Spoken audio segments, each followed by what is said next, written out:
Hello, everybody. Welcome back to the Semi-Professional Academic Podcast. I am your host with the most rollover Duncan credits, Jacob Watts. And joining me today is the hilarious, iconic, and my fellow 812 homie, Torri Boldery. 812 strong, baby. It's a pleasure to be here. Thank you so much for having me. Oh, thank you for being on. Thank you for being on.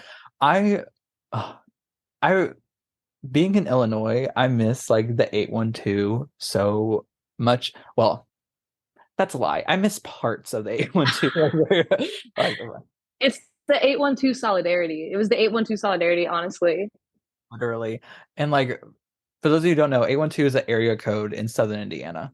And I don't care who this is. I don't care where you're from. 812 is South. Like it is Southern.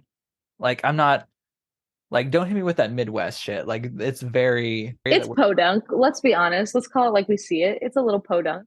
What do you mean when you say that? Because I said like it was podunk, and people looked at me like I called them a slur. Oh, really? Oh, well, I identify with it, so maybe like I can't like, you know, but I think it's like small town, southern charm. Charm is a nice way to put it. See, that's how I describe it. I mean, this is also people in Illinois, and like they're scared to go to the gas station. But Please. no, no, for real. Okay. There's this Hux in the middle of the square, and there's like the police station, the mayor's office, the fire department. It's like literally like all within sight of this thing. So relatively, and it's always the white people that are scared for no reason. Um, so like for a white person, that is like the safest place you could be. Oh yeah, it's your kind. Yeah. And I thought like because at first it was like women who like were going. And I was like, oh yeah, like I get it. Like going to the gas station like at night by yourself as a woman, like with the world that we live in, I totally get how that's terrifying. No, this is grown ass men scared to go in the daylight at on a Wednesday morning to the gas station. Dude, when I tell you the amount of people I've met at Hanover College that were just horrified of their own shadow, it was it was insane. That was the probably one of the biggest culture shocks was going to Hanover and meeting people that were like, "What's a polar pop? What do you mean what's a polar pop?" Girl, I'm trying to choose my words carefully without completely dragging these hoes. But so so you know, so I am from Southern Indiana, like very rural area, as is Tori. And so gas stations was like where you went for everything pretty much, like snacks, drinks, entertainment most of the time. Um, and like I just got, and like this is gonna sound awful, but I mean like there were some people who under the influence of many different things there. And so like you just kind of like got used to it, like you minded your business, you were kind, and like you got your stuff and got out. And like it was no big deal. Like people were just there. Like it just no one did anything. Right. Yeah, exactly. So and I was doing that at 15. And like these people in like their 20s, 30s, 40s, one of them even in their 50s that are scared to go. I'm just like, no offense, but like y'all need to toughen the fuck up. Like, come on. Yeah, no, it's kind of like dealing with the wildlife at that point. You're just like, hey, this you don't mess with them and they won't mess with you kind of situation. Early, but like white people never mind their business. That's why they're scared. Oh my gosh, that's so true. And so, aren't you scared of going to the gas station alone? I get that all the time up here too. I'm in Indianapolis now. Aren't you nervous? I'm like, what is there to be nervous about? If I was gonna be nervous, I'd be nervous when I was 15, going in at 3 a.m. to grab a Polar Pop and some Cheetos or whatever. Okay, but the 3 a.m. Cheetos and Polar Pop hits different. I transcended every time. It just tastes better. It's just They better. do. Like it's not It truly is. it's something in there. So no, like and I'm so glad that like I and we even went to college in the 812. So like I thought like for undergrad. So like I thought, which you guys didn't know, Tori and I went to college together. Like that's fair. But But do you remember? I don't know if you remember this, but like our one of our most signifying like united moments was that I would go to frats. I don't know why this was my like favorite bit at the time, but I think I was fighting against the people that went to like Carmel or Indy. and I would just start chanting 812. And you were the first person, you were one of the first people. I don't know if you remember this. I think we were in Sigma Chi. You were one of the first people to start chanting 812 with me. And we would just get everyone from the 812 to chant with us and make everyone else uncomfortable. I love making people uncomfortable. It's one of my most pastimes. Because Love that. it's so hard to make me uncomfortable. Like it really is. And I'm just like, yeah, sure, go ahead for it. Same. But I remember like because Southern Indiana and Northern Indiana, two very different places, two very drastically different places. Right. And it's very clear that like where me and Tori are from, no one's really heard of, even in Indiana. So one of my favorite things to do is make up the lore for people who weren't there. It was just so much fun for me because I mean, like people are gonna make up what they want to anyway. You might as well make it interesting. Oh yeah. My favorite game to play is like how many degrees away from Crothersville or Austin do you have to get to like someone knows where you're from? Like you start saying Crothersville, 20 minutes south of Seymour, 30 minutes south of Columbus, and you just keep going until they can finally catch on, like, oh yeah, I know where that is. Eventually you just say between Indy and Louisville. Yeah. It's gotten to the point now where I just go 30 miles north of Louisville. Yeah, tragic. I did the same. And people try to correct me on how I pronounce Louisville. They don't know. Don't listen to any of them unless they're from Louisville, but they will agree with you. It's the crazy thing. Yeah, that's the thing. Louisville. Like, shut up. Or Louisville. Get the fuck out. Get the fuck Even out. worse. Like, honestly, like, if you say it like that and you don't know, I'll give you a pass. But if you tried to argue with me, a Oh, Kentuckian, yeah. And they always do. They're like, it's from King Louis or whatever. And I'm like, I don't care. It is Louisville. I'd be like, you know what? King Louis's been kind of dead, so what the fuck does he care? Like, He's dead and gone. You know what's alive and well? Louisville tap. Louisville tap water, baby.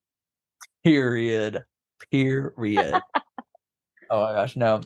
So here's the thing, like, and I hate it because naturally we have this idea that North is better and South is dumb, which there are words that apply, like the Civil War.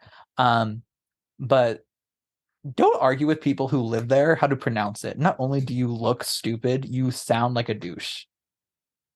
Oh yeah. 100%. 100%. No, and like this is like my tip to anyone. If you have questions over why people say certain things, totally cool. Like ask questions. But don't argue with the people that live there. Right. It's such like a random argument too. Like there's no need to argue over like how you pronounce Louisville, especially with somebody that lives there, like a native. Like it's dumb. Yeah. But this brings me to another thing that like I'm so glad I had Tori there with me because there's certain cadence with people from the 812 with how we speak, I think. So I've heard. I don't know. Maybe it's just me, but I never think that I have an accent or a cadence or anything. But somebody has to point it out almost every time. Literally, dude, I swear. I'll never forget one time we were passing each other at Circle K at Hanover. And The homeland, the homeland. girl, the way like it got to the point where like we were coming in, like we knew the managers, like we knew like the Oh my God, I'm embarrassed. oh I wouldn't. I ran that shit. I felt like a celebrity.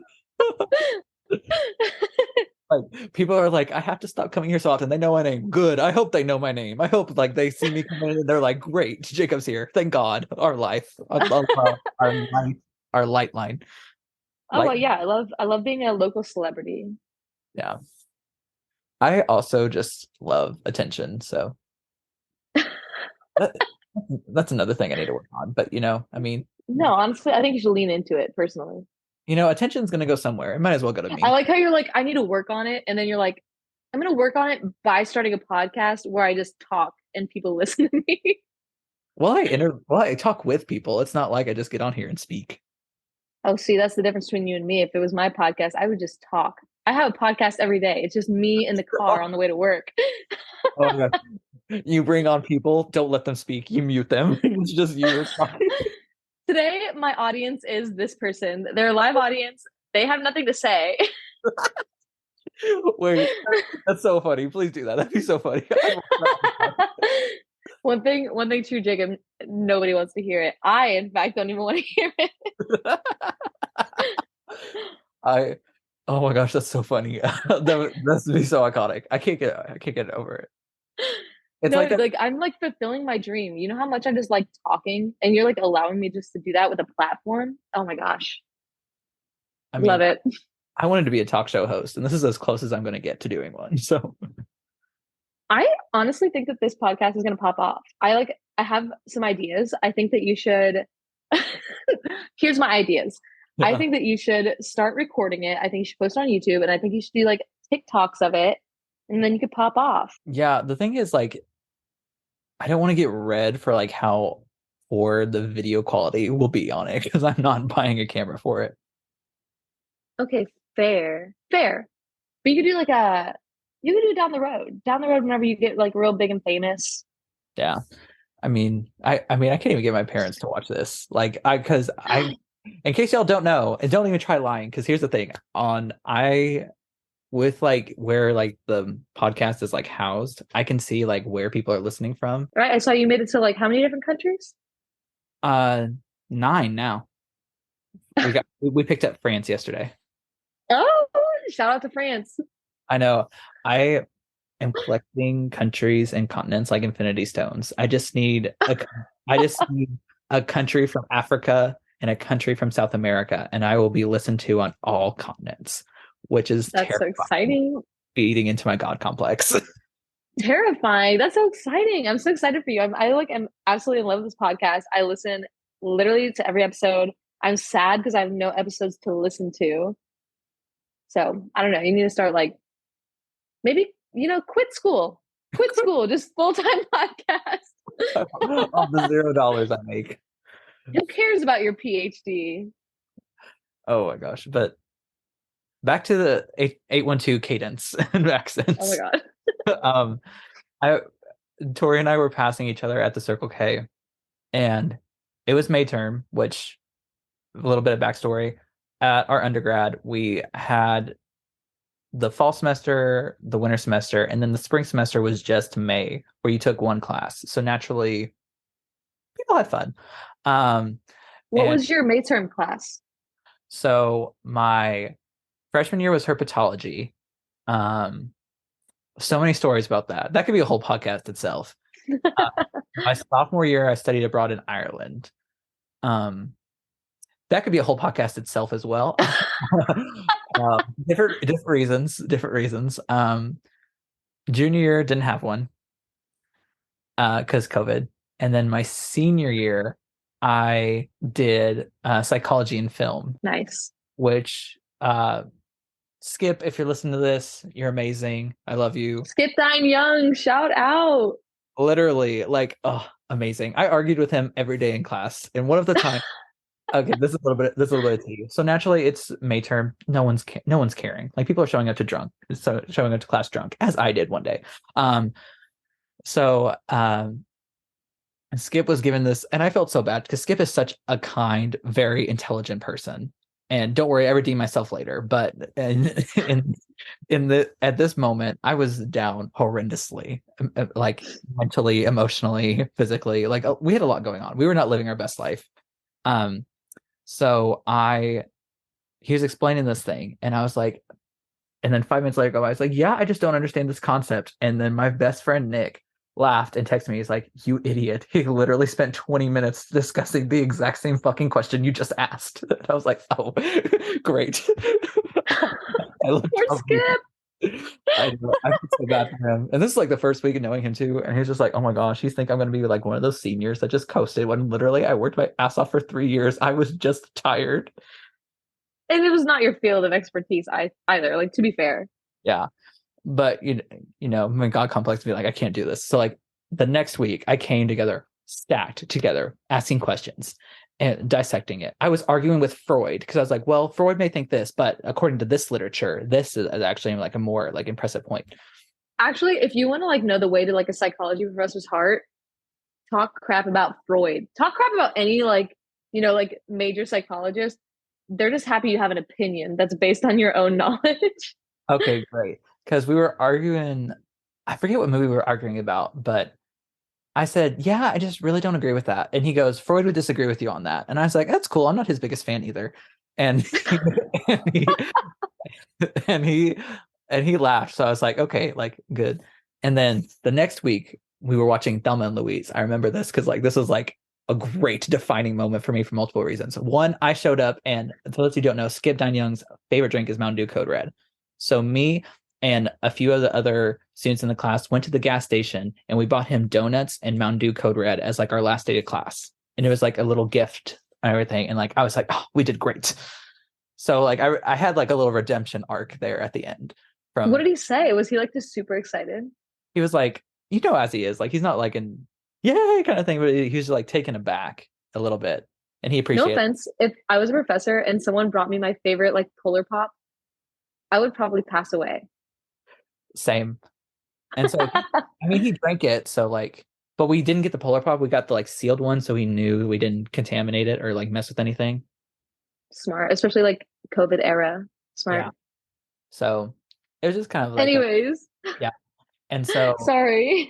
no, it's good. It's good. I mean, like I got a stereo. So Thelma and Louise was playing, and we go and talk about it. And I asked him, I was like, so what do you think that kiss meant between them? Like as friends or like something more? And he goes, I think it's just friendship. And to which I have the ultimate saying and goes, well, Freud would disagree with you on that. I would pull back. Oh my god. The entire class was dead. It was literally such a victory for me in so many ways. Not only did I redeem myself by asking questions the whole year long, I got him his favorite drink, and I came back at him with the same line he did on me. That is incredible. Oh my gosh. How does it feel to be the coolest person in that claess? I mean, it wasn't that hard. Okay, I'm Oh, kidding. oh, I'm kidding. T, I'm okay. kidding. I'm kidding, everybody. Kidding, everybody. Someone's gonna like message you, I was in that class and I just want you to know. I agree. Oh, I'm kidding. Like there was a lot of cool people in that class. Like honestly, probably one of my favorite classes I ever took. But Semi-professional. yeah, an English major. um, but it was just so cool. And um, but Tori and I were passing each other at this gas station, I and pretend like there's a lull. Like we'll just like break, continue the conversation. That way you can like edit it in post. yeah, be great if I Poor just post, Jacob. more post. I have to edit this all tonight too, so that'd be great. No. Oh my god. I'm gonna shut up forever. No, don't. This is fun because I mean, all the videos drop at 3 a.m. anyway. It's Oh very my Taylor goodness. Swift. Love that. But so all right, so essentially we passed each other, and literally like I don't even know what happened. Like it was like 3 p.m. So like naturally we were both done with class at that time. And it was the last week, and Tori was about to graduate because Tori graduated early, but that's a story for later in the episode. Um, and I was like, dude, you leaving me here with all these Yankees over here, not knowing what the fuck's going on. Like, and she goes like, you know what? Like, keep the 812 spirit alive. I was like, I got you. And I was like, dude, it's been real. And you were like, it's been fun. And then together we said, but it ain't been real fun. But it ain't been real fun. I still use that line to this day. Yeah. And then I was with my friends Cole and Nick, and they don't listen to the podcast anyway. But they both were like, fucking Hicks, like what's going on? And What? I was like, what are you talking about? This is like a universal saying. Like everyone, Yeah. like I thought this was up there with like, yo, like everyone knew this. And I've used this multiple times, and like from people like up north, especially in Illinois, it's like I introduced English to them sometimes. I mean, honestly, like I think about that all the time. I say like random sayings I think are smart. Like honestly, right now is the moment I'm realizing that that wasn't a universal saying because I mean, it's been real and it's been fun, but it ain't been real fun. Like I expect other people to like get the joke. I'll say that to this day, like in my daily life, and people won't laugh. I assume that's because they think I'm not funny, but Yeah. I think they just don't know the lore, the Southern Indiana lore. Literally, I said you couldn't hit broadside of a barn, and people did not know what I was saying. It's like we're speaking in tongues. Yeah, I literally was like, I don't know. So, and it was supposed to be a joke, and no one laughed, and I was like, well, damn, like I guess I'm not funny. And then, and then someone went on later to be like, yeah, what the fuck were you saying? I was like, he couldn't hit the broadside of a barn, and they're like, what does that mean? And I was like, this, and they're like, oh, that's funny. And I was like, I know, I'm a funny person. So naturally, anytime that I'm saying something and no one laughs, I immediately just chalk it out to be like, they don't know what I'm talking about. They just don't understand. Honestly, though, I will say there are some perks to being from Southern Indiana, because sometimes people do think that our inside jokes are funny. Like I was talking to my friend the other day, and he was like complaining about going to work or something. I don't know, something was happening. He was complaining, and I was like, "Do you need a prescription of Triactin?" And he goes, "What? What's Triactin?" And I said, "Triactin a little tougher." And it was a crowd pleaser. The crowd went wild, baby. I haven't heard that one in a while. I, I also love the living the dream, which is apparently like a lot of people don't know this, but like when a Southern Indiana person says like they're living the dream, that means that's a very polite and non-threatening way to say I want to kill myself. Like this is Oh, awful. right. And then the only obvious response is another day in paradise. Literally, literally. And like I say that all the time and people think like I'm fine. And I was like, no, I'm not fine. I'm having a horrible time. Like look Oh, around. yeah. You say, oh, living the dream. And they go, oh, yeah. What's going on? And you're just like, do you want to know? Because it was sarcasm, first of all. Second of all, I'm circling the drain. I'm literally fighting the current as we speak. But I also think that Southern Indiana's sarcasm is very advanced. I think because, or I might just be very advanced. I don't know because like I will say, You're like, or maybe I'm just a genius. Who knows? I mean, I think That's a secret I'll never tell. XOXO. Gossip Girl, dude, dude. I've made references to Friends, Big Bang Theory, Pretty Little Liars, Gossip Girl. Lots has just been a backdoor to revive my favorite shows. You know, I support it. No, but no, because like I'll say something sarcastic that like anyone from Southern Indiana would have obviously known, and they just take it like I'm being serious. I And can't stand people. and I'm just like, no. And then when I'm making an obvious joke, like they're still being serious. And then because one of the professors asked me in my grad program, Scott, this is you. You gotta pick up on my sarcasm. Shout out to Scott.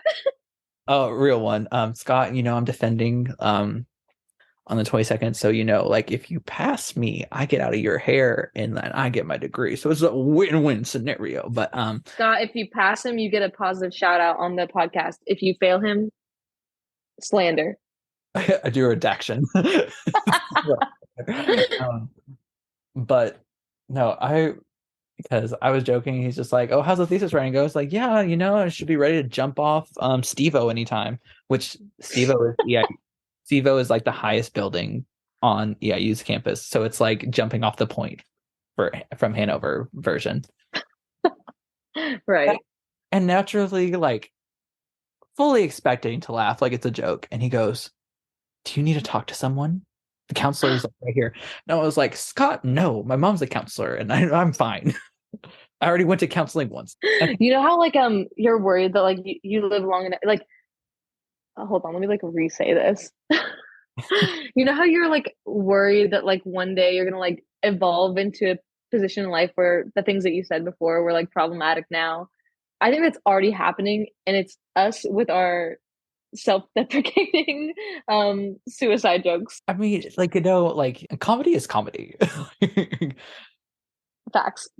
And it's never, I feel like, especially from people like with Southern influences, like you use humor to cope through a lot. Oh yeah, that's why we're all so funny. Literally. And like it's not, and I'm not saying that like only Southern people do that, but like I feel like that's a very common theme from people like from like Southern regions of the world. Especially in the Especially like where we're from. Here's the thing about so I will say this when we talk about where we're from. yeah. Um we it's I want to say southern, but we have to call a spade a spade. It was a little bit redneck, a little bit not okay. I mean, I did my undergrad thesis on the syringe exchange program in Southern Indiana because of how bad the opioid epidemic was down south that people were getting there were so many people getting HIV down south just because they were sharing needles. At one point, I think in like 2016, don't quote me on this, but around 2016, we, and I say we as in like Austin, Indiana, Cartersville, Indiana, were the highest number of HIV outbreaks because of opioid usage. And so they implemented a syringe exchange program. So I think it's just like coming from that kind of culture where there is so much turmoil and just all around like nightmarish things happening. One, you're discredited as a person. Oh, yeah. Two, you got to find something to laugh at. You got to find something to have a good time about. Oh, yeah, literally. And like, I don't know about you, but like, Austin caught like a lot of it, even though Scottsburg literally was also part of Scott County, who Mhm. who like all the stories were about. And it's the writer of Our Neighbors to the North to try and like distance yourself from an issue that was happening in your own city to save face. You should be ashamed of yourself every day for writing that. Oh yeah, 100%. But anyway, humility and love. Um, Peace and love, peace and love. love. No shade, just facts. Um, but I mean, no, like we I want to get into that because I mean, obviously, like we met like in high school together, and so Tori went to Cartersville High School. I went to Austin High School, and it's very it's very southern, like very like redneck area. But I mean, like I love it. Like it definitely shaped like a lot of my personality. I mean, like there's parts of it that I'm not very fond of, but like it definitely like played an impact into who I was. And when the HIV outbreak happened, I mean, it just kind of showed like one how good Southern people are at like sticking together through a crisis. Like I just felt like a big sense of community amongst Austin, Cartersville, parts of Scottsburg. Again, calls them as I sees them. Um, but like just the way that like we stick together like through a crisis, like although I hate like when it happens, it just kind of shows like there's a lot of humanity there, and it's like very outward with it, and I love that. Right. I mean, it's hard going to a school where you're either expected to make it out or you're going to be falling into a struggle with addiction for the rest of your life. I'm sure you have the same, but for me, my high school, I swear almost every year I feel like I find somebody who is showing up in the news for having gone to jail for an overdose and gets caught giving drugs to other people. I don't know. You find yourself in a situation where all of your high school, oh my gosh, you find yourself in a situation where you find all of your high school classmates are either doing okay or they're in jail or addicted to some kind of drug or homeless, something horrible. That's the two options you have whenever you're living in a town like that. I'm trying to say this like in a way that's like not controversial. Uh, I didn't want my high school experience to be what I rested my laurels on, you know? Oh, yeah, and the sad thing is that there's so many people that's the golden years. And no, I don't know. I think people should strive to have golden years past that of your couple years in high school. Yeah. And like, I don't know. And like, I knew from a young age, especially like as a closeted kid growing up in a very red city and red state, like I knew like that was not going to be my golden years by any means. Uh, So I kind of had like that perk. I was like, I knew like once I get out of here, it's going to be great. And like, I say that as if, and I'm not like discrediting like all the good things that like came from it, but I come with like a unique experience. Like I felt, and I don't know if like this is how it is with you, but like I knew growing up that if I really wanted to be myself, I had to get out. So I felt like everything I did was calculated. Like nothing, I did nothing by accident. It felt like. Oh, I was a very forward-thinking person. I mean, I don't know. I This is kind of getting in the weeds of it all, but do you have anyone like or let me think. This is kind of getting in the weeds, but I feel like there were instances where I was toying with the idea of subjecting yourself to whatever outcome comes from living in a small town like that. And then hoping for better. It was honestly for me, it was a constant state of hoping for better, but I have like to attribute that to just different people that I've met in those small towns. I don't know. I don't I don't know about you, but do you think you had any particular person or event or situation that you think allowed you to succeed past the expectations that were set for you for a small town, drug riddled high school experience?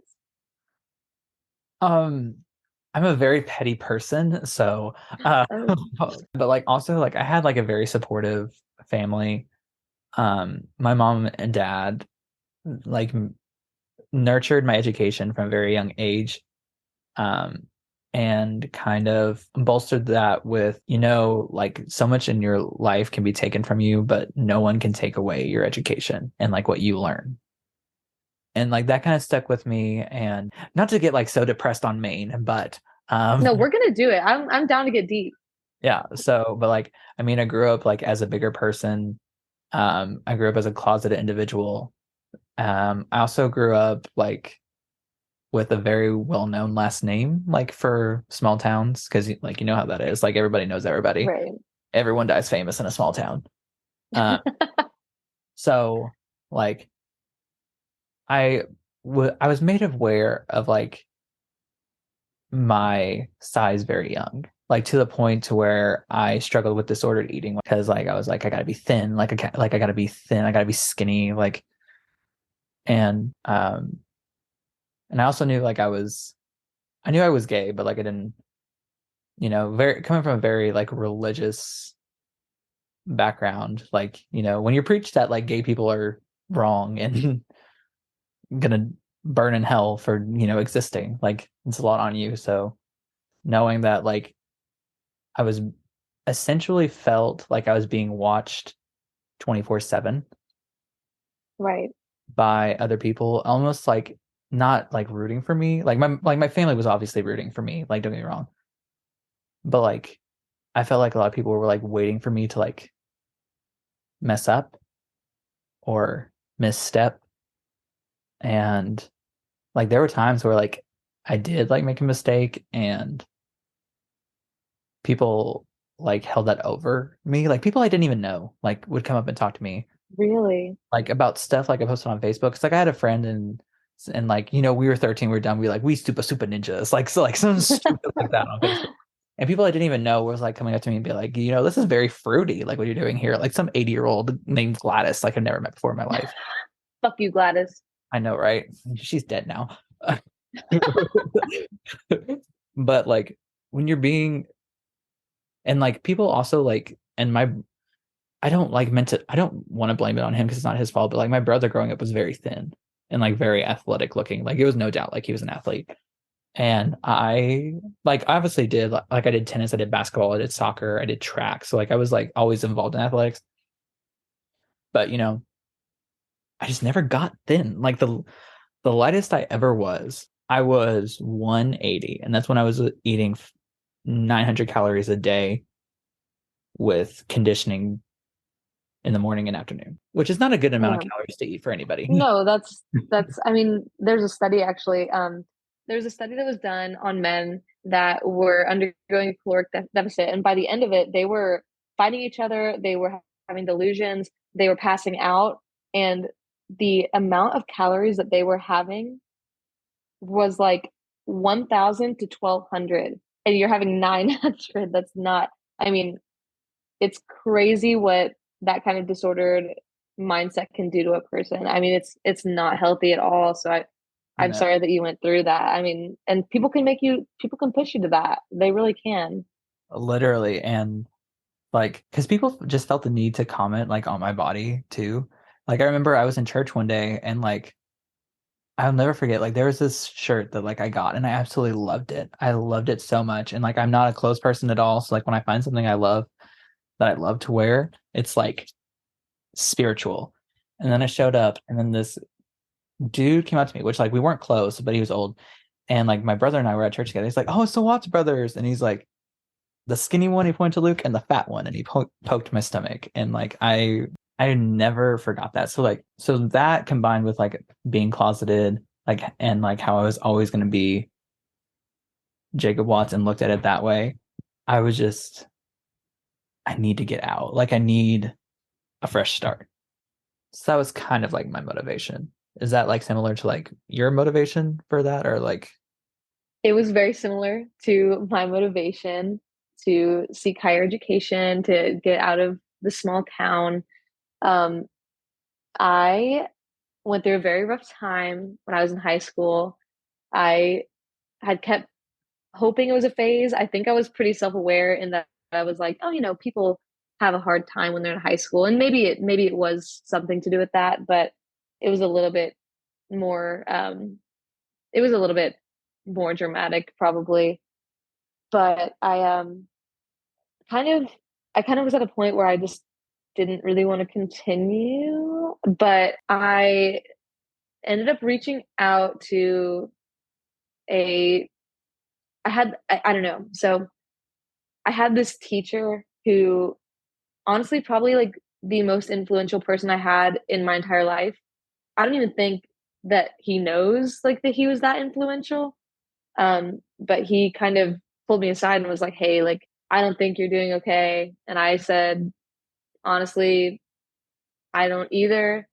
Um, I kind of confided in him that I thought I felt like I waited too long to get help. And it was too late almost. Like I was too far gone. It was a very dark time. But so this teacher, so Adam Robinson, shout out to Adam Robinson. He was never going to listen to this podcast, but um, he kind of encouraged me to get the help I needed. I went to therapy. I think therapy's a great thing. I we love therapy chose to, here. we love therapy here, but I chose to keep on keeping on.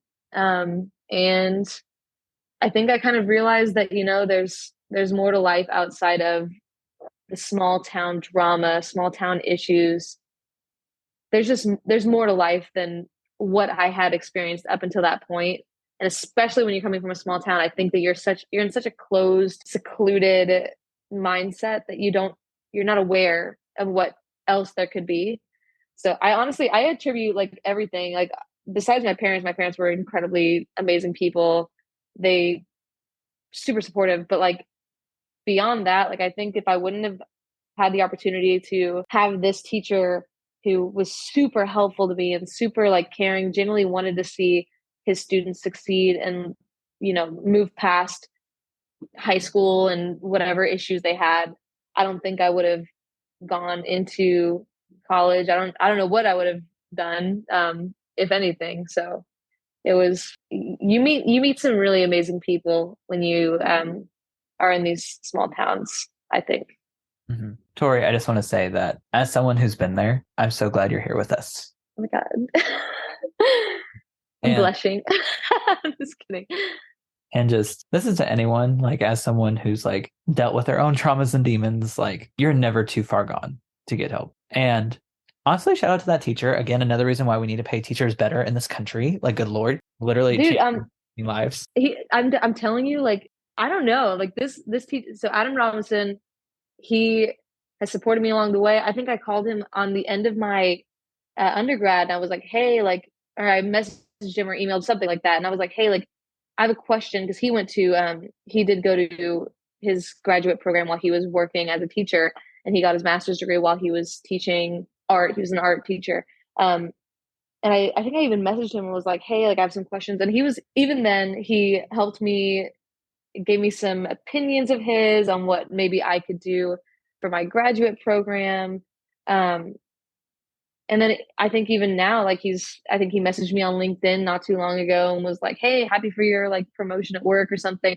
I mean, just there are some people like teachers specifically. There are some amazing teachers out there. Don't know where I would be without this man. Like, and again, probably a random Tuesday for him. It was probably like a random Tuesday or something for him. And like to me, it was just like a shaping moment in my life. So I think the teachers are genuinely underappreciated. They have such an impact and they don't even know. Literally, like, will literally like change the trajectory of your whole life, and it's like Tuesday for them. Like it's just, Yeah. and I I'm just, like, dude, this is probably a random Tuesday for this man. For me, it was like it shaped who I am today. I don't know, just being seen is so important. Like just seen as a human, not a student, not a teacher, not an athlete, not scientist or whatever. Just like seen as a human who's like, and just being like kind of like valid in everything you're going through. It's just insane. Oh yeah, and I think that's another thing that kind of what you were talking about, or like it talks around what you were talking about, but there's more to who you are than what you are. Every human has such potential. They could go into be anything. They could go on to do anything. You have no idea. Like it's so much more than just, oh, this one's good at sports, this one's skinny, like this one's whatever. It's there's so much more to it. And I don't think that we recognize that enough in young people. I don't feel as though it was recognized enough in young people, but then you have those people every once in a while they'll see what could be in you and they really push you to go and go get that. Yeah, literally saves lives. But Literally. kind of like moving on, like we go through that, and then Tori and I meet again at Hanover College. Oh my Right. gosh, the re-return of the 812. Literally. And I just want to backtrack a little bit. Tori and I, we all know this. Tori and I went to undergrad together, but we also like met in high school because like similar circles, like we knew of each other. But we also did this academy program where we got our associates while we were still in high school. So, and I don't know about you, Tori, but like I fed that into my God complex when I went to Hanover. I was like, oof, I'm already a college graduate. This is like my round two. Oh yeah. Oh, my favorite fun fact was that I graduated college the day after my prom. Like I was still in prom makeup and hair, and I went and got my degree in an associate's degree in general studies. I was so annoying because I was like, oh, my flex is I graduated college before I graduated high school. Oh yeah, people, you know what? They eat that up too. They eat it up. They're like, no way. I wish people either eat that up and they love that fun fact, or they're like, oh yeah, we had AP credits too. And I'm like, no, no, no, no, no. Oh. Not AP credits. We got an associate's degree before we even graduated high school. Yeah. I it's people who always try to downplay and be like, yeah, we had like advanced placement too. I was like, oh, you might have had advanced placement. I had advanced degree. Literally, preach. Yeah. And be like, and they're like, oh, my AP credit didn't transfer. I was like, oh, that sucks. My degree transferred. I mean, but like stay safe out there. Oh And yeah, I had a huge God complex. I thought I was the bee's knees, let me tell you. I thought I was the hottest thing to drop since sliced bread. And especially walking into college, like walking to college with that in your back pocket, just like, oh, like I already have an associate's degree, so I'm just I won't be here as long as I at least were you at Hanover for 4 years?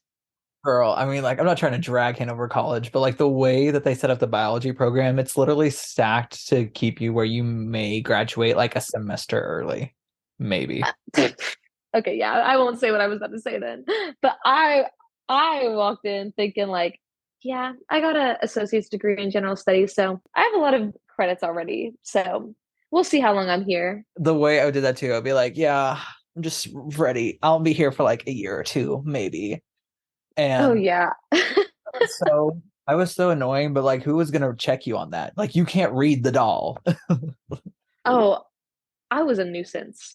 And you know I what else? I was a nuisance about I was like, yeah, I was valedictorian. Girl, there was 40 people in your class. Chill out. 40 yeah, one out of 40. Chill. It's okay. Girl, say I was like, yeah, I was valedictorian and I was homecoming king and like all these things. I was like, bitch, you went to a school with 90 people. Calm the fuck down. Oh yeah, I flex it too. I'm like, I was in the cheer squad, and it's like, girl, let's take a moment and humble ourselves. I needed to be humbled, honestly, and I wasn't, and that might be part of my problem. I think I don't know what it was. I think I was like, I don't think I ever had a good sense of self-worth. It was either I am the best, everyone is shit, or I am shit. Like there's no in between. I I think mine was just a constant state of I am shit, but I'm not gonna let myself fail. So I knew I wasn't gonna fail, but I was like, I am the worst, but I'm gonna be successful. I felt to be like I have to be I think it stems from that too. It's like I have to be so successful that no one can critique me as a person. Oh, I'll do almost anything out of spite. Lit I'll graduate grad school out of spite just so the haters can't say that I didn't. Honestly, I feel like that's what drives so many of my accomplishments in life. It's just spite. And Not desire, not passion, spite. it's also like I'm not popular enough to have haters, but the imaginary Imaginators. haters, Imaginators. I love those. the imaginators, they have No, nothing on me. They got nothing on me. no. I think one of the like strangest things I ever experienced in life was going to college and quickly realizing that I'm not popular enough to have haters. And Oh, and it was blissful. Bro, I got bullied off of Facebook by my sorority. ooh, tea, T. tea. Oh, The thing was, I was not that it wasn't that deep. I wasn't that cool. I personally, I thought I was kind of a loser in college. But let me tell you, the haters ran rampant. They were going crazy. dude. Honestly, a podcast about undergrad sounds so exciting more and more now that I interview people from there. I'd be like, Dude, we could have some fun with this. you gotta have a sidecar series of like Hanover College, just like something about Hanover, because I have so many stories. I have so many stories. I could spill some major tea too. I don't know if I should, but I'm telling you, I would support it. I would once again, I would tune in every week. Just my senior year alone of the shit I did Oh my god. is a whole podcast. But like, different time, different time. We're on a time crunch. Oh shit, sorry. Anyways. But that kind of like brings me into it. So like obviously like you're very passionate about academics, like be like wanting to do all this. Like, did you because I'm always interested, like, did you feel pressured because like you already graduated college, like you already kind of done this already, and then you go from that community college aspect, which no hating on it, Ivy Tech by any means, we love Ivy Tech around With here, peace and love. Peace and love. but it is just a different environment going from that kind of aspect to a private liberal arts school that Hanover was. And then also like while you were in Greek life, because I tell people I was in Greek life and then I get like judged immediately. And Oh like yeah. do you like how did like those two experiences like kind of like impact like a not only like the view of yourself but also like how they may have like pressured you or made it like more difficult in a way in pursuing like higher education. When I was an undergrad, I felt weird having already have a degree because like I kind of like put this pressure on myself, be like, you've done this before, bitch, get it together. Like you should be dominating. And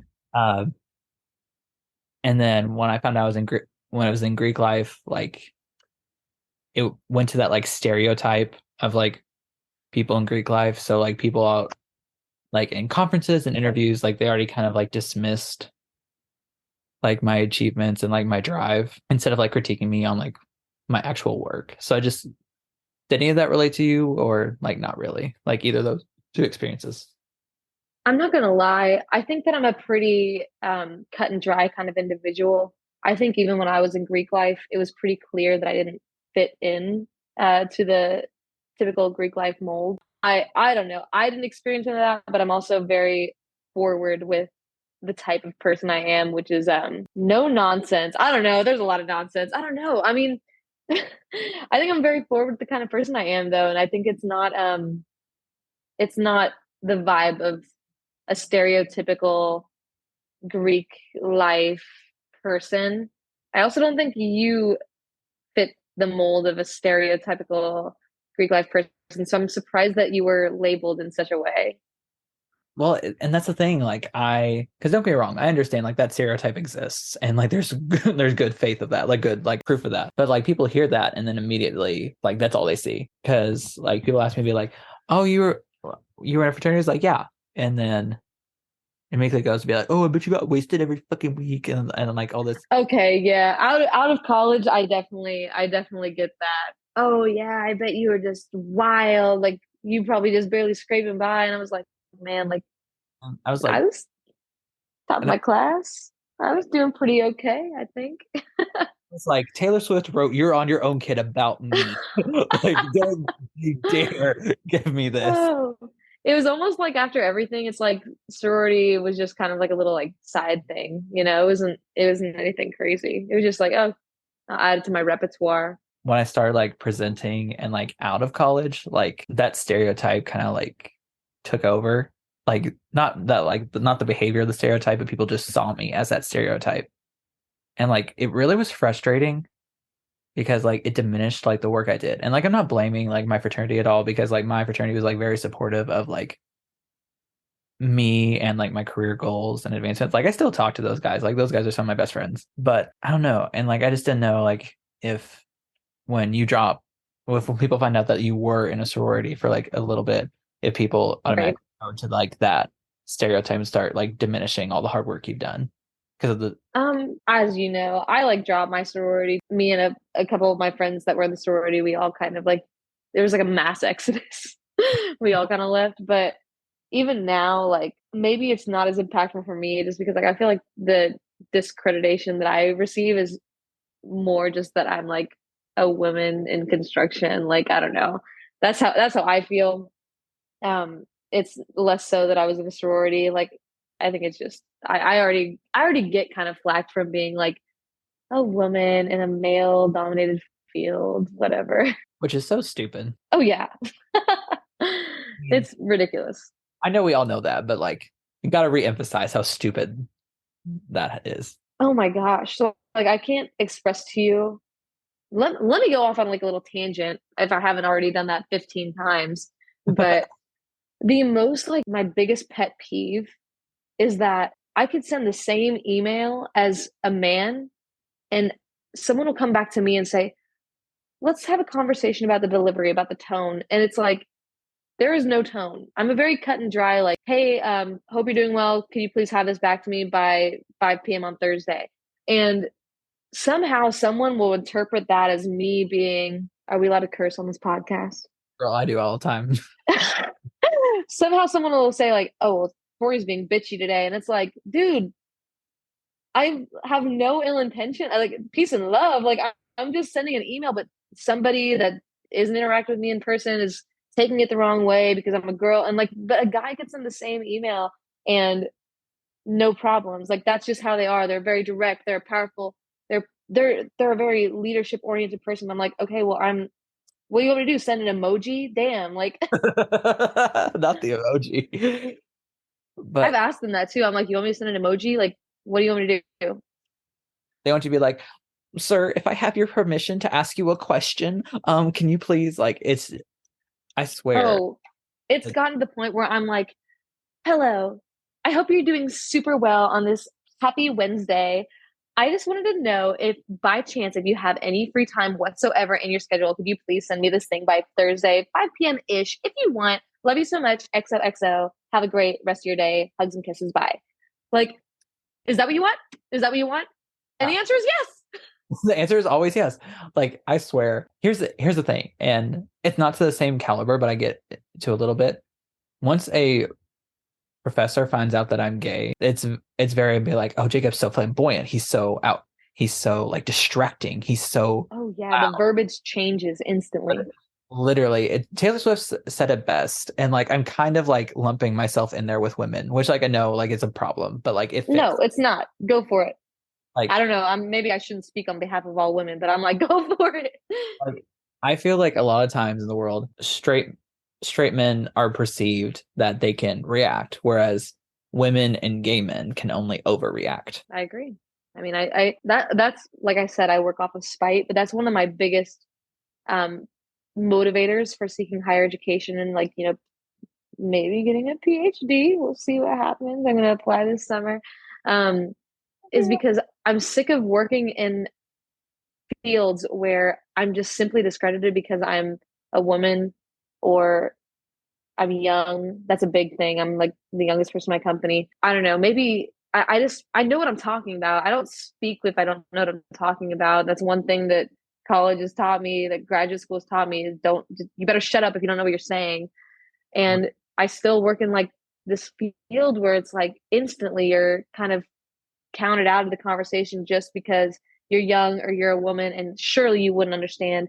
And being that I'm in construction, I don't know if you knew this, but I used to be a service technician for an old company. I started as like a manager and then I learned how to work on the units that we were installing. I learned install. I went to Arizona, I went to Tennessee, and learned how to do all this stuff. So it ended up being that I was like one of the more educated people in the state of Indiana to install or service this particular product.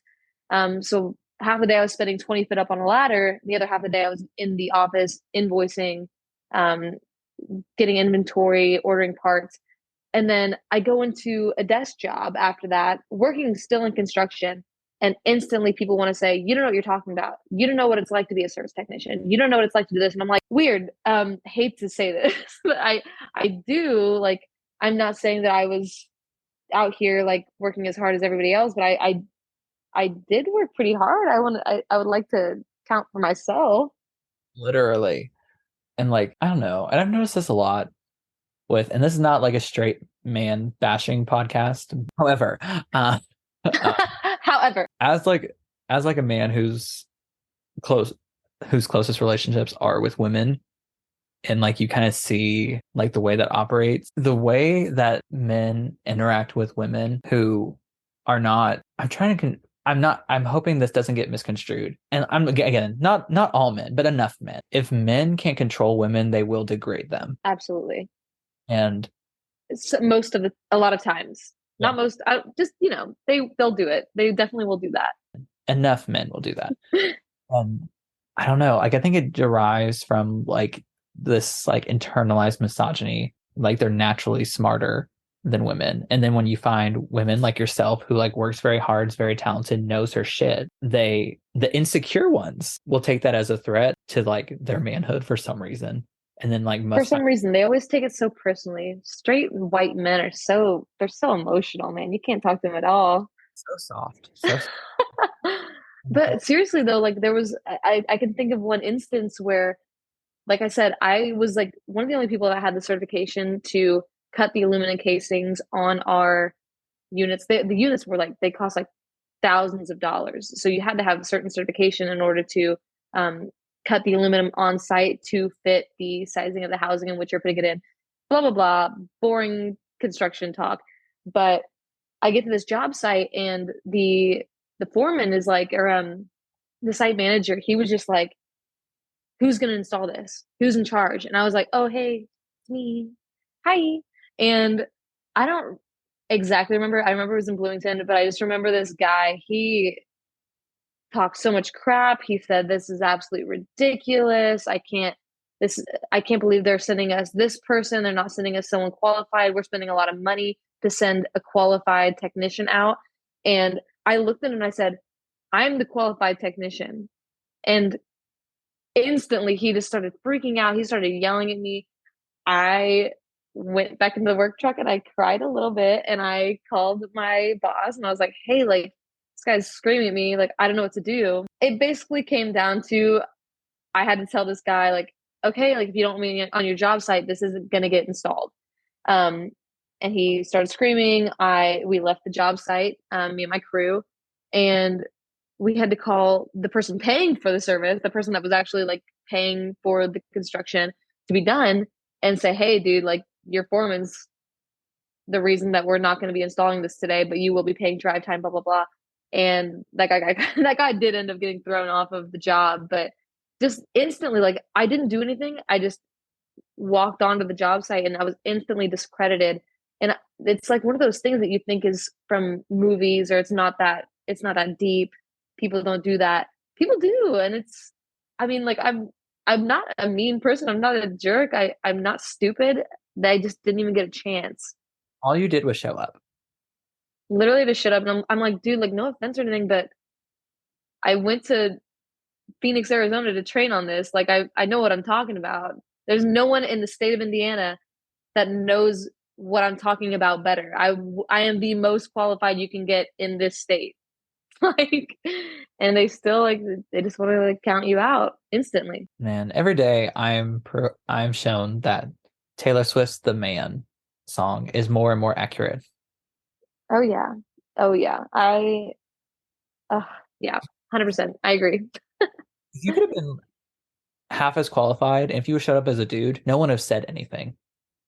No, not at all. They would have pointed you where to go, and you would have done it. 100%. I 100% agree. But kind of like transcending that a little bit.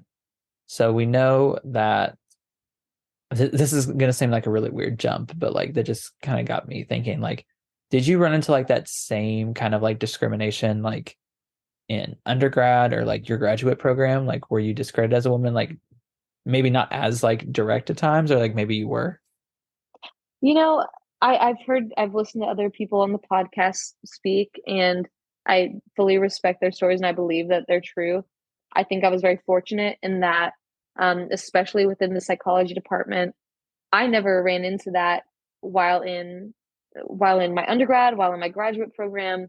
I I think I think that's partly in like that's partly done because Hanover was such a forward thinking school. Um, Everyone that I spoke to, every class that I took, every professor I had, they were very receptive to anything I had to say. They, I think that they genuinely cared about everyone's opinion, not just if you were a man or if you were um, straight, blah, blah, blah, whatever, you know. I think they genuinely cared. And the same goes for my graduate program. Obviously, it was online. So, like, you can really differentiate one another. Like, I mean, um, but I think it was I've had only good experiences, and I think that's because I do think higher education is leaning the correct way for the most part. I listened to Grace's episode. Yeah. Dear God, dear God, shout out to Grace, dude. That sounded rough. I'm fortunate enough to not have had to go through that. So my answer is no issues there. Luckily.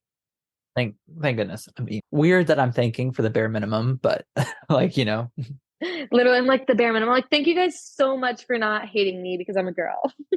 Love you. I tell people all the time, don't hate me because I'm gay. Hate me because I'm an idiot. Literally same. I don't know. It's sad to listen to stories like Grace's or I'm sure there. It's sad to listen to stories like Grace's where they're such a capable person. I had one class with Grace, and oh my goodness, like their mind is insane, absolutely insane. Great. Like so smart, so smart. Grace literally like kind of intimidates me with how smart they are. Oh yeah, I was in a poetry class and top of the class. They were like literally top of the class. And then just think that they're in this graduate program that's not appreciating them simply because of like discrimination. I'm very fortunate to not have had to go through that. I'm very sympathetic and I hope that like Grace said in their episode, it was we need more people that come from different backgrounds, come from different cultures, come from different groups in order to fix where we are. So, I mean, absolutely true. I like I said, very fortunate to not have had to deal with that.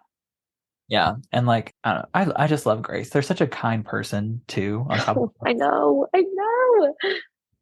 Grace, if you're listening, we love you, homie. I hope, things are better. And if not, just send me the addresses of people. I just want to have a talk. Dude, straight up. I think Grace is oh my gosh. Whew. I think Grace is another person that I'm like probably like a random like class, probably doesn't remember me, but I'm like, dude, Grace, like hi. I love them. Oh my gosh. And I want a recap episode. I want you to like re-interview Grace so like I can know what's going on. I'm invested. I talk about all the time that like I'm going to be doing like part twos, like a follow-up interviews with people like years from now. It'd be so funny. I would love that. I just love because every person I've had on the show has been great except for one person. I'm just kidding. I love everyone. I love everyone. It's me. It's me. Girl, I literally love you. Come on. Come on. Oh my God. So glad. I'm so glad you had like a better experience like in the academic setting. I want people to know like I'm not asking this question to like find like some tea, but like I just feel like oftentimes like when discrimination's happening, we're encouraged to brush it off. And like I'll always Yeah. And I'm glad you're highlighting it. I'm glad you asked that question so that it can be brought to light whenever it does happen. Because it does happen. Like I said, with like me in the construction industry, happens in academia too. It really does. and it doesn't even have to be discrimination. It can just kind of like just being wronged by Oh people. yeah. Yeah. Like I'll never forget this one time. I literally was working hours in this lab. Like I'm talking like 5 to sometimes 3, 4 in the morning. Like working on this stuff, like staying after hours, coming in the summers, like while I was working, staying late at class. And I had done this for years. And so like I hadn't really gotten a lot of appreciation, but I thought like, like at the end, like there's gonna be like this big like moment thing where like all this comes together and it means something. And then I remember I was in this lab and they asked me to go out because they were like voting on like some award and they would let me know like when they were done. I was like, okay, cool. So I hop out and they're like, hey, we're done. And I come up on the board and I see that beside my name, I have 0 votes for said award. And like, I'm not, and like, I want to stress, like, I'm not upset that I didn't win the award because the person that won it was very like, I say like I don't know what to talk about. They were very deserving. They were very deserving. When I say like they were like deserving, like that sounded so shady. I promise it's not. They're a very deserving person. But like it was just so heartbreaking, like knowing that you gave like 3 years of your life like to this lab and to like have your advisor like be like, no, like not even like recognize that and seeing like So that. the advisor you're working for, the advisor you're actively working for in the middle of the night, kicks you out, says, hey, please let me use the room BRB, votes against you, and then lets you back in so you can like look at the board and see that they voted against you while you continue working for them. Yeah. How do you not like just like self-destruct? I'm not gonna lie, it was such like a kick to my soul. Oh yeah. I don't know how I would have been a problem is the thing. I would have genuinely like been like, all right, guess my work here is done. I would have left. And like, I mean, I started like research as a sophomore. I came in over the summer. I created my own internship and was working and still helped come in and help on a project that I said in January. I was like, hey, I'm not going to have time for this because I have this, but like I'll come in and help when I can. And then I also like was helpful like throughout the year, like over the summer. And then like all throughout the year, like setting up, like going to picking up samples out of class, like going in the field, doing work and all this stuff. And again, like I make it sounds like I'm upset that I didn't win the award, and it's not. It's just the fact that none of that mattered. And that's so wrong. And that's just straight up and I don't throw this word out there lightly. It's exploitation. And no one said anything. So that's why I always ask like people be like, hey, like, were you appreciated? Like, do you feel valued? Like all this stuff. Because like no one asked me that. And I promised myself I would never let anyone else feel the way I felt ever again. I mean, in your situation, I don't think it discredits the person that got the award to be upset with the amount of work you put in, not even to win the award. Like your goal wasn't even to win the award mainly. It's the fact that you put all this work in and the person that you're doing all this work for didn't even vote for you. Like the other person, yeah, they probably like did deserve it. I'm sure they did. I don't know anything about the award, so I can't speak on it. But the fact that like the person that you're supporting the most with your free time, which is limited, let's be honest, with Hanover, it was limited. The person that you supported the most with your free time didn't even want to support you with one damn vote, one tally mark. Are you serious? I'd be mad. I would genuinely I would be disheartened, to say the least. Yeah, and that's the thing, like, how are you going to leave it on the board for me to walk in and see that? Dirty, Like, foul. again, I want to stress, I'm never going to buy into the pitting student against student. I am a student to the day I die. Students support students, first and foremost. Literally, I have a rule that says there's special hell for students who don't support other students. Facts. Facts. And it's just so it was just so frustrating. And so, like, I mean, like, don't get me wrong, like, there, like, worse thing has happened to a lot of people, and like I'm fine at the end of the day, but like, it was just so, it was, honestly, I'm not gonna lie, like, it was soul crushing a little bit, just to be like, hey, like, I know you worked on breaks, on summers, balanced a full-time working job, a full-time course load, 3 part-time jobs, and still did this, but none of that matters. Here's the thing. Just because somebody has it worse does not diminish the turmoil and problems and sadness that you go through. There's always going to be someone that has it worse. Does that mean that your worst day is invalid? No. I think that some professors, some people in academia, they look at undergraduate students like yourself and they think free labor. I mean, like, what they're doing is way more important than your spare time. Like, that doesn't mean that they get to just not appreciate you. I don't know. And maybe it does. Maybe it does mean that they just don't have to appreciate you. But that says more about them than it does about you as a hard worker, as a student, as Jacob Watts. And I mean, like, I'm fine now. I mean, I've won other awards, so it's cool. But yeah, I'm looking at the wall behind you. There's like 15, 20, a million. Those don't count. Those are more than a year old. Oh, please. Oh, please. But no. And so, like, yeah, just in a long-term way, like, I always will, like, check in on students, and whenever I ask how someone's doing, I always want the honest answer, like, and be like, this sucks, and be like, okay, tell me about it, like, what's going on, or if not, you can just say that it sucks and move on, like, because I feel like, just say that you're living the dream and you're good. Yeah, but people but, like, I don't know, this is another thing, I feel like oftentimes in academia we're, like, forced to, like, brush it off, like, it's fine, and I just think that's such a bullshit thing to do. So I always am like, no, tell me, like, really what's going on. Like what's the beef? Like, is your professor, like, setting unrealistic expectations without giving you the resources to succeed, and then get mad at you when you fail to succeed? Because professors will do that to people. I know so many friends who literally will be expected to do XYZ, and they haven't even been taught how to do ABC. Oh yeah. Oh yeah. I've heard with some people that I know that have gone to get their PhD, like, a lot of it, like, professors, like, when you're in your PhD, I guess people just kind of expect you to know how to code partially.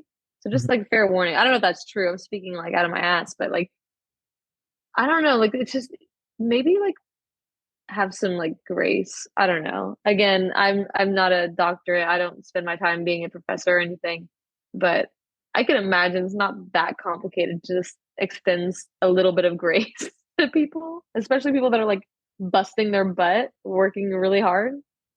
Literally, like, I'm fighting for my life out here some days. Like, give me a break. Bro, it's a battle. When I say it's a battle, it's a battle. That'd be such a good title. When I say it's a battle, it's a battle.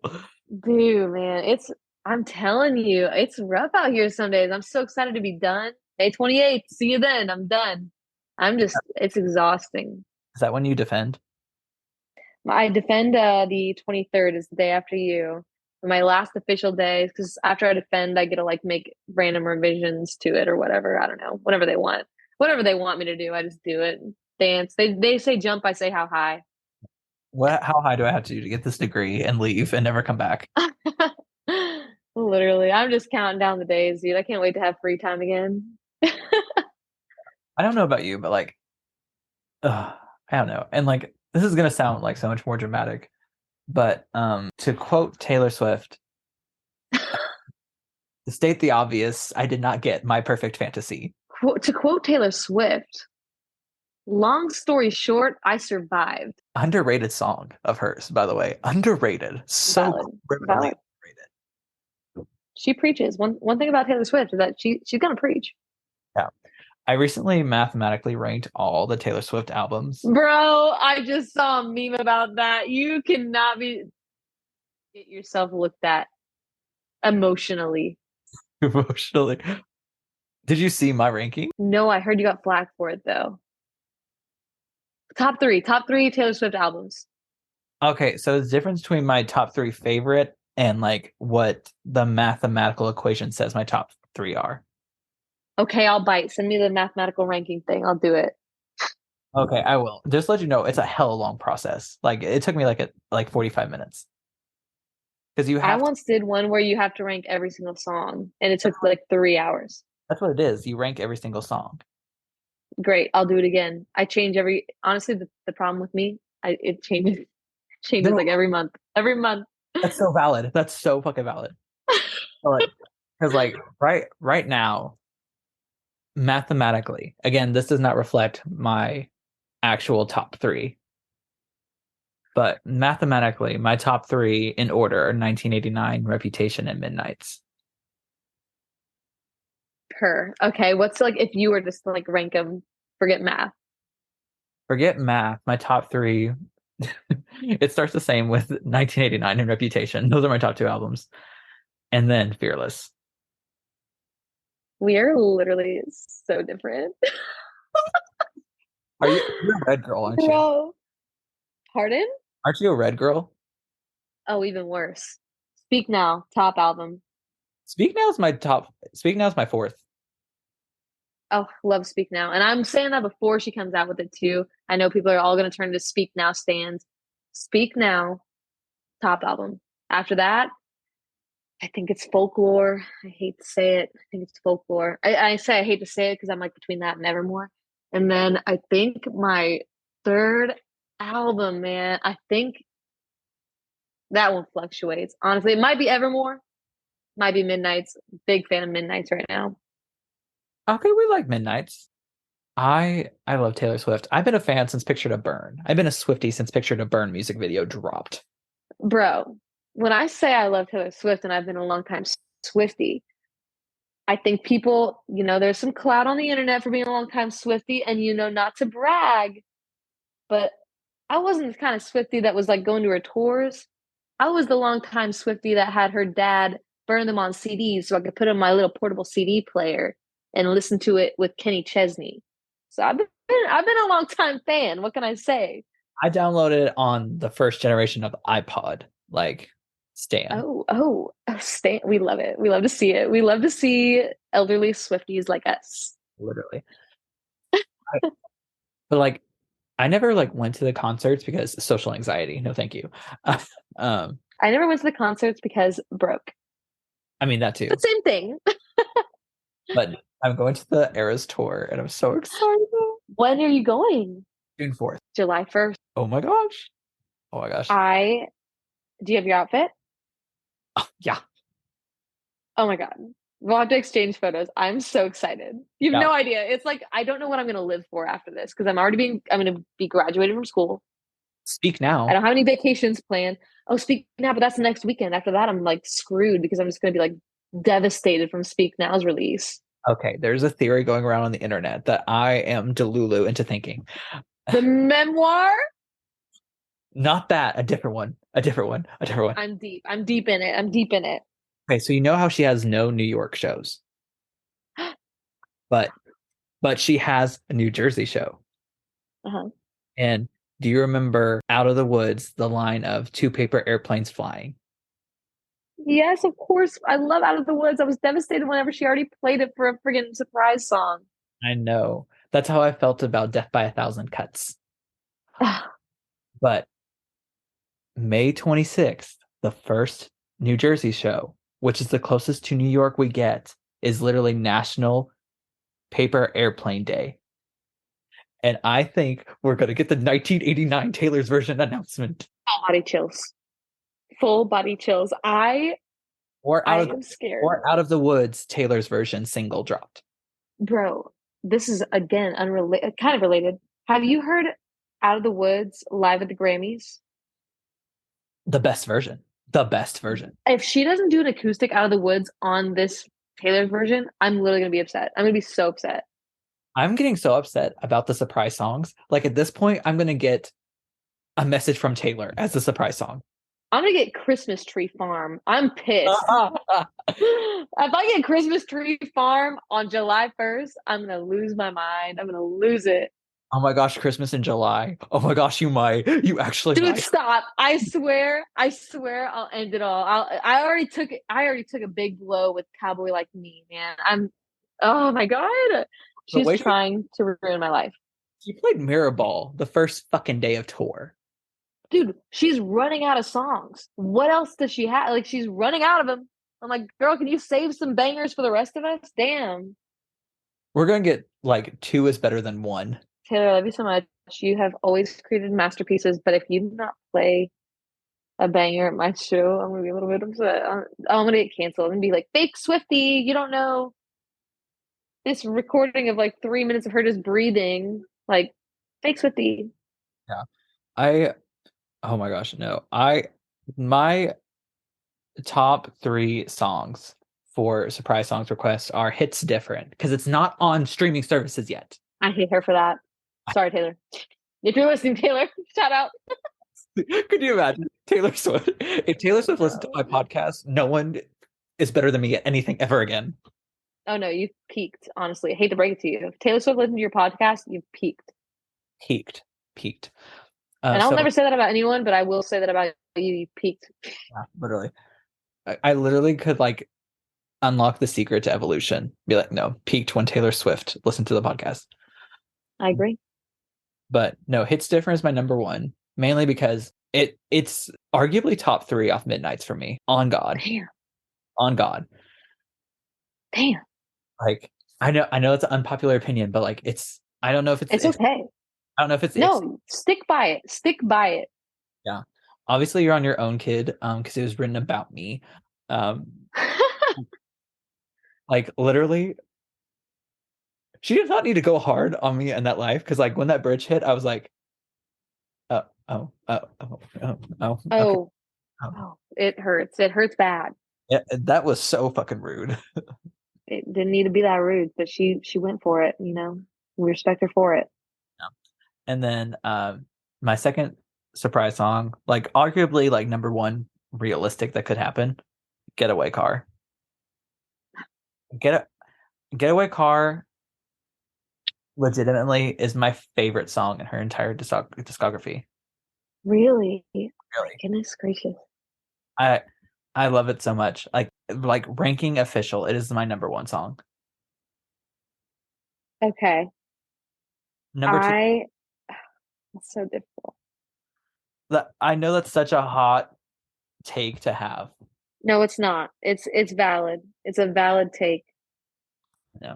Oh, okay. My top three, I'm ready. Yeah. John, Taylor's version. It's Oh, not out yet, but Dear John, bro.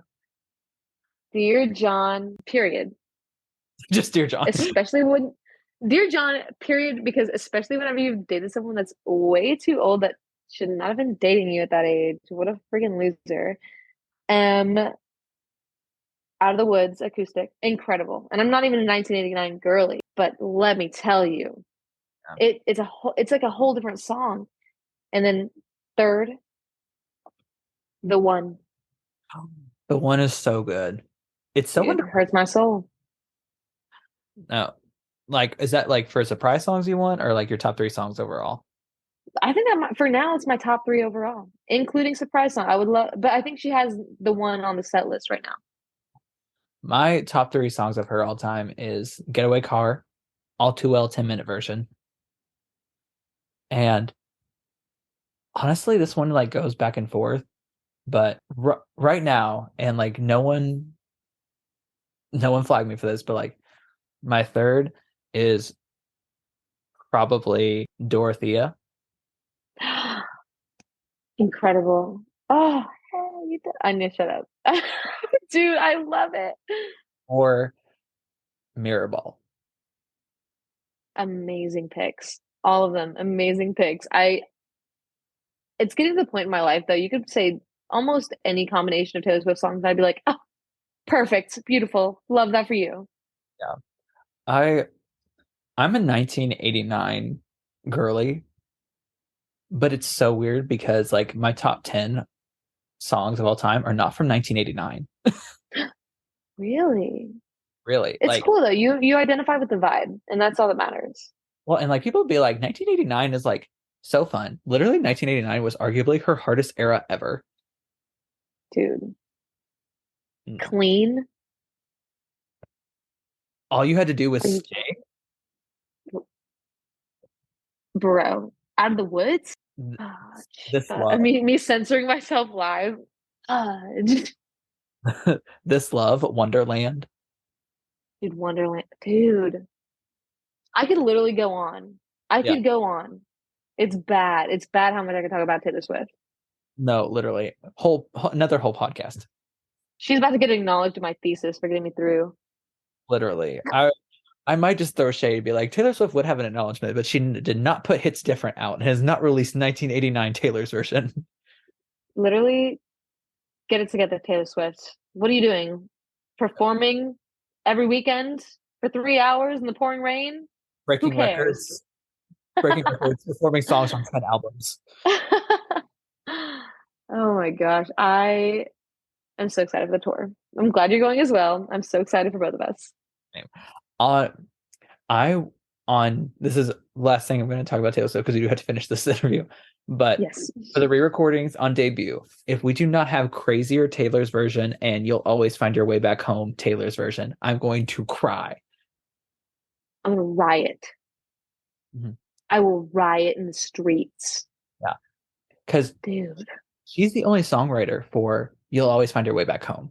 Like, could you imagine that after if she does debut last and she'll own? Well, you know the theory of the man, the guy from the man, Yeah, but and it's a clock.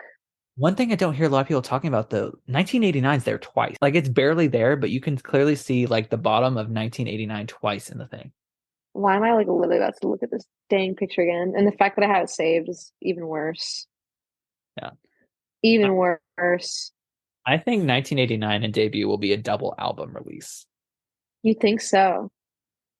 Yeah, because 3 years ago, the Delulu's hitting. She We're going deep. she did an interview about how she loved like country artists who do pop versions and kind of have like a double album release. Yeah, I know exactly what you're gonna say because I was on this Delulu train, but I think for a different album. So I think we'll get Taylor Swift 1989. So literally the two albums dedicated to like her entire identity. Literally the album named after Damn, herself and the year she was born. I feel the two different genres. that's so. Honestly, I've been wrong on every single thing though. Here's my thing about like the clownery is that I literally have been wrong every single time. And then she announces Speak Now randomly in the dark of the night when I'm at a bar and I am unprepared. I literally look at my phone and I go, and everyone hated me. And I was like, oh my God, Taylor Swift. Like, didn't Oh, see it coming. I called everyone. I called everyone. I texted everybody. I was literally at a bar and I was texting people that did not like. Shout out to Carissa in HR. Texted her, texted her, and she texted back. She was like, "I knew you'd be awake," and I'm like, "Oh my!" Like I was losing my mind. People were literally like saying, "I wish we still got excited like that," and I was like, "It was bad. It was bad. It was embarrassing, honestly." No, never embarrassing. I stand by it, and I'll do it again. Period. I if she doesn't put Better Than Revenge on there, I'm gonna be so upset. She will. She has to. If she doesn't, I will riot in the streets. There's, You know, I don't. I think that if it's that controversial, she just has to change one line, and it'll be fine. but that line's so good. Oh, yeah, I agree. Sometimes Sometimes you got to be a hater. Sometimes you got to be a hater. I mean, is it a hater if it's what she's known for? Because at some point it's just truth telling. Yeah. Someone said that Better Than Revenge is just the bride's perspective from Speak Now. Think about that. Let that marinate. I need a movie. I need a whole Have you? I've, The re-recordings aren't enough. We need a feature film. I need a feature film over. I want a jukebox musical. I want a jukebox musical like Mamma Mia, which by the way, we're getting Mamma Mia 3 officially confirmed. We're getting Mamma Mia 3. Pardon? Yeah, Mamma Mia 3. What? Yeah, did you Yeah, not are hear you so excited? No, I know nothing. I know nothing about anything right now. All I know is thesis, work, cry, and that? Taylor Swift. Yeah. So many good titles for this episode. Oh my God. I like how I'm like literally like busting my butt to like, be known for something like semi-professional academic. And then the end of the day, my identifier is gonna be Taylor Swift. And I'm okay with it. I'm okay with it. No, But but it's true. we gotta start with Taylor Swift. We could talk all day, but Okay, we're you, done. We're done. Cut off. you mentioned your thesis and like can you talk us like and like I know like a little about it, but can you like walk our audience through it like a little bit and like what specifically you're looking at, but like dumb it down for us. Oh my goodness. Come on, we're all semi-professionals here. We can gather what they can pick up what I'm putting down. Um, but so as you might know, I'm about to get my Master of Science in Psychology with a focus on forensics. Um, so the forensics is what I'm really leaning into with my thesis. So my thesis, it's an exploratory study. It's qualitative in nature, but I'm looking at the online activity of mass serial and spree murderers, and I'm trying to look at the warning behaviors that they exhibit in their social interactions online and seeing if that matches up with the type of offender that they end up being.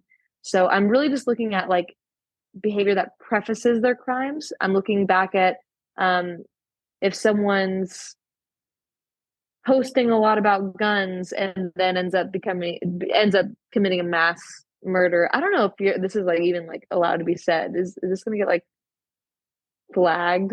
Don't flag us. But I mark it as explicit material for a reason every episode. Like every okay, single one of tight. my episodes is marked for explicit in case the children In should case not someone talks about murders. children should not be listening to anything with semi-professional academic in the title. Yeah, log off, kids.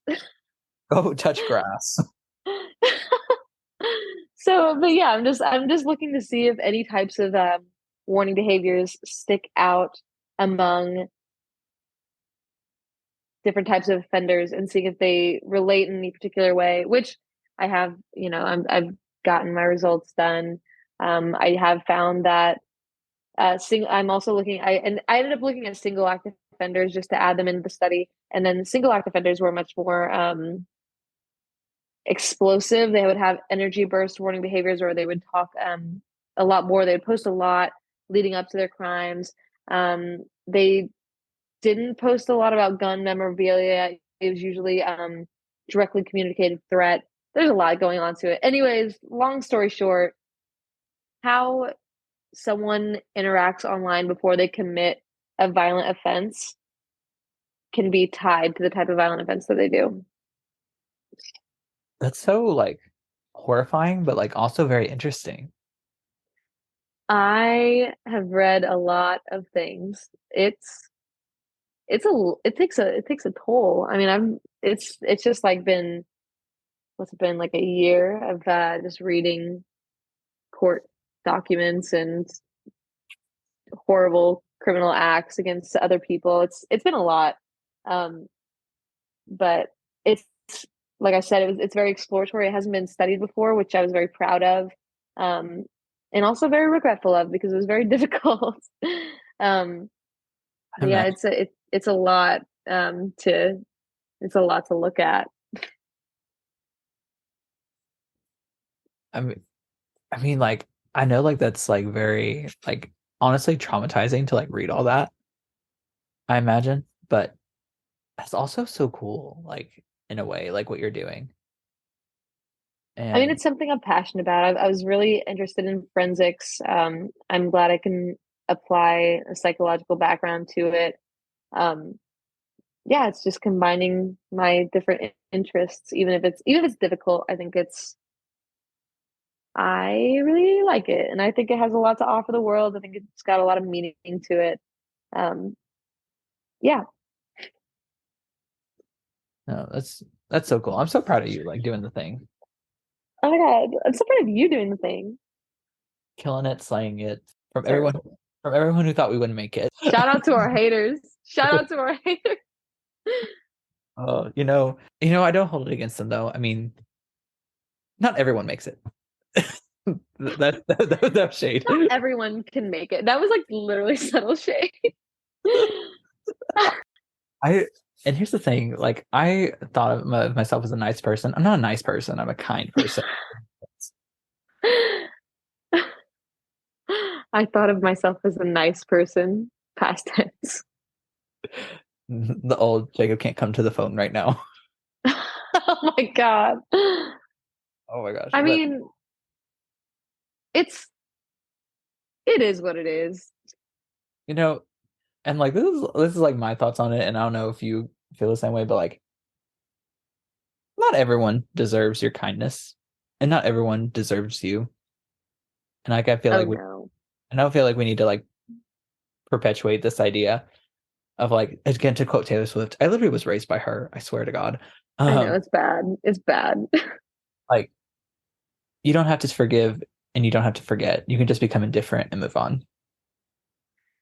Yeah, I mean, it's honestly gotten to the point where like I appreciate everyone in my life, even the awful ones. Like, I don't know. I'm not gonna say names. Um, just people that just like genuinely didn't believe in you and people that like wanted to see you fail just so you could be on their same level. Um, Literally. I appreciate you. I appreciate everyone that's been in my life because without viewers like you, wouldn't have made it here today. Maybe I'm start by viewers like you. Literally, my success is brought to you by haters like you. That might be the title of this episode. Oh my God, there's gonna be so many titles. Just You've do given us, like a roulette wheel. I don't know. I love picking titles by like what something that my guest says. Because I that's know you're good. They always come up with bangers too. Like, you've had some banger of guests, man. They've all been awesome. I know. I haven't had a bad guest yet. Like, and everyone's been so different. So like I thought like everyone's different personalities is gonna be like really hard. But everyone's been so cool. And I'm just like, wow, like I have such Dude, I've enjoyed it so much. I've enjoyed listening so much. I I have so much fun doing it. It's so cool. And this counts as networking. Love it, love it. Yeah, but Tori, I know we're like a little bit of a time crunch just to close this out, but Time crunch, our fourth Zoom meeting of an hour long. but We're like, we're really trying to stick to the schedule, and it's like 4 hours deep. dude, the way that I set this out, I'll be like, yeah, these podcast episodes are gonna be like 30, maybe 45 minutes long. These bitches averaging like an hour and 20 minutes. This is like the average is gone. The average is gone. Dude, you were on Josh's episode, and I think Josh said something about like, how long are we in? And you were like, oh, this is gonna be a long episode. And he was like, oh, we're gonna have to cut so much. I literally was sitting in my seat and I go, you could, Jacob, you could release a 4 hour long episode. I would tune in for every minute of it. Every last minute, I would be eating it up.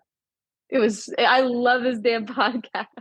Everyone needs a hype man like Tori because this podcast isn't for everyone. And she's just such a hype. She's so nice. I'm here to hype you up. That's if I could do anything else, I'm here to hype you up. This is why I love hanging out with Tori. Well, many reasons why I love hanging out with Tori. Like I feel like Oh my God. we're just two big hype people. Like we love like getting like the energy good. And no one wants to do that. No one's getting up and making sure the energy's good. Like, No one's getting up and chanting 812. Like someone's got to do it. It's gonna be us. yeah. Same way. The tension's gonna go somewhere. Might as well be us. Oh my gosh. It's a pleasure. It's a pleasure to have known you, Jacob. It's a pleasure to have gone to college with you twice. Yeah. If you do the PhD at UK, we can make it round 3. So you're going to UK. Yeah. I haven't I like I said, I'm looking this summer. Stay tuned. We'll see. Shout out to Wiley Brace. He's gonna help me look into him. Yeah. And hey, if you need any help, I'm always here. to help. And like I can send you like strategies and stuff that I used. Exciting. I'm so pumped. Thank you. I'm so glad to have like a resource. Oh my gosh. No. And one last question though, real quick. Tori, if you could change anything about academia or like improve it or whatever, what would it be? I thought a lot about this. I know it's your closing question, in fact. My one thing I would change about academia as a whole, and it's mostly a critique on society, I think that we should have a little bit less of an emphasis on having people that aren't even old enough to drink a beer choose what they're going to do for the rest of their life. I Mm. know most of the people that I graduated undergrad with are not working within their area of specification.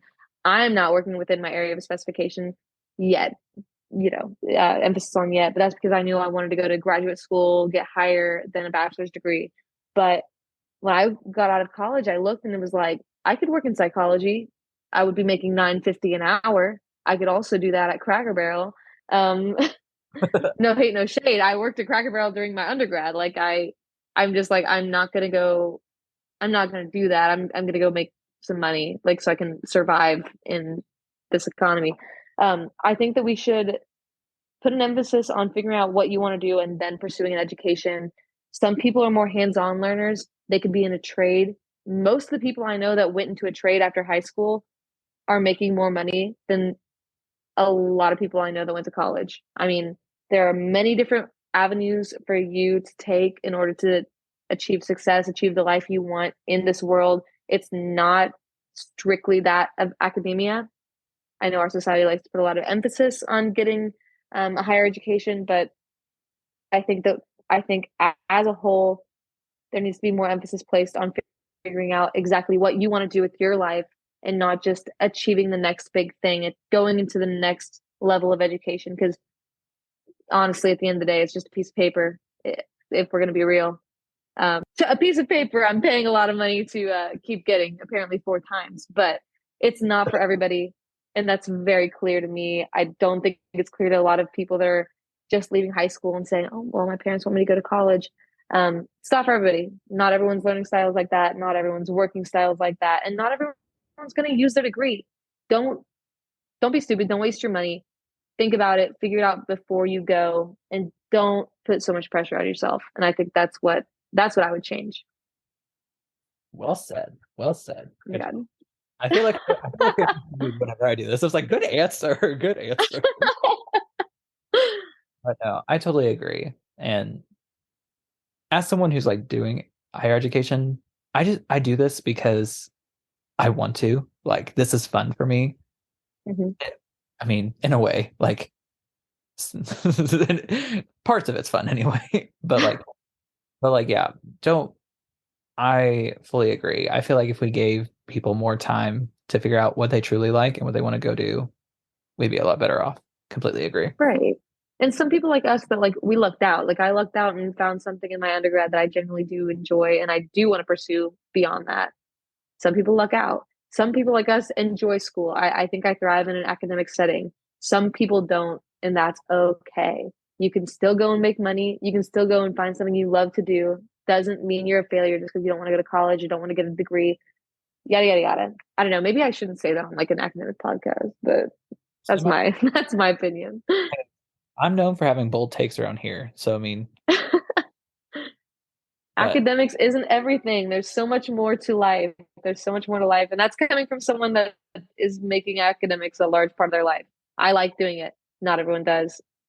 That's the end of my soapbox. I'm done.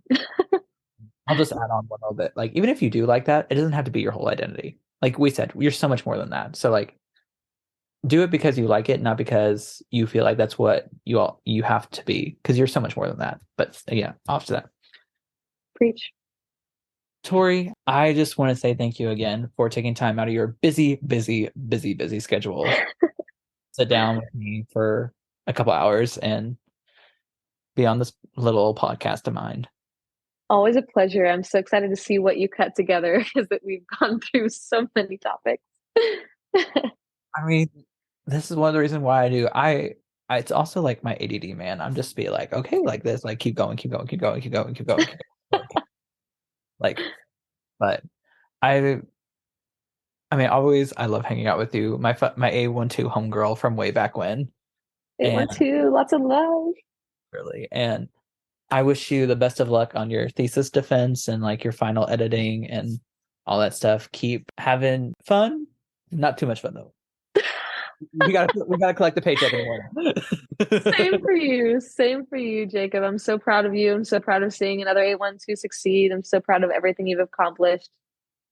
Thank you for having me. Thank you for being on. And to everyone at home, have a good night. And remember, that'd be great if I just did Cut. that. So, and remember, I don't get paid enough. So Bye. goodbye. Bye.